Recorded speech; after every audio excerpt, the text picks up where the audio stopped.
There are 28 playable characters in Genshin Impact as of patch 1.3. Each and every one of these characters fulfill a specific role in the game. Some characters just happen to fulfill more than one role, and some characters are the best at their assigned role, whether it be DPS, utility, or support. Naturally, when there are so many choices, tier lists are bound to spawn to help you figure out the best 4 characters to choose from.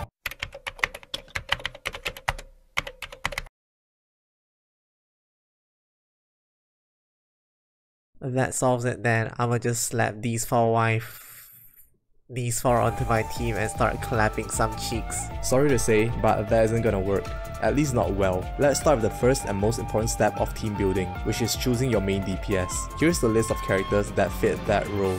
This is the role with the most flexibility. All of the main DPS characters are viable. They just need the right supporting cast to back them up. But most importantly, this is the character you'll be staring at most of the time, so choose the one you like best. Next step is choosing a sub DPS. These are characters that rely mostly on their elemental skill and burst to do big damage in short periods of time. Here's a list of sub DPS characters. A sub DPS's job is to do damage when your main DPS runs out of gas and needs to sit back and chill for a little bit. In some instances where your main DPS has very long cooldowns, the sub DPS also acts as a second main DPS for your team. Once you have chosen your main DPS and sub DPS, it's time to choose the most important part of your team. A support. A support's job is to help your main DPS and sub DPS deal more damage. Good supports are characters that have high energy generation and low cooldown from their elemental skills, or they provide elemental debuffs to help create reactions, or utilize certain weapons or artifacts that greatly benefit your team, while some supports merely exist for elemental resonance. Supports that can do more than one job are usually highly sought after because they are the ones that enable the rest of your team. To put it into perspective, if your main DPS is a Pyro, Cryo, or Hydro, you would then want another character that can help it proc, melt, or vaporize.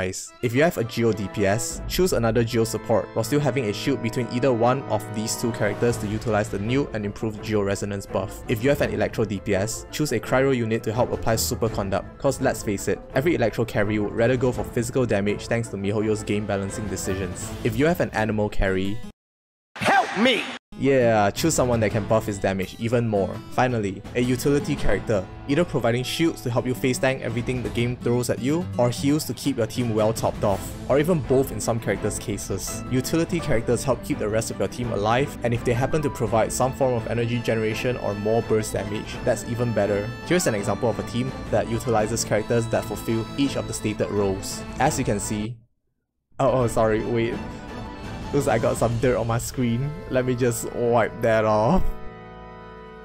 There you go. Much better.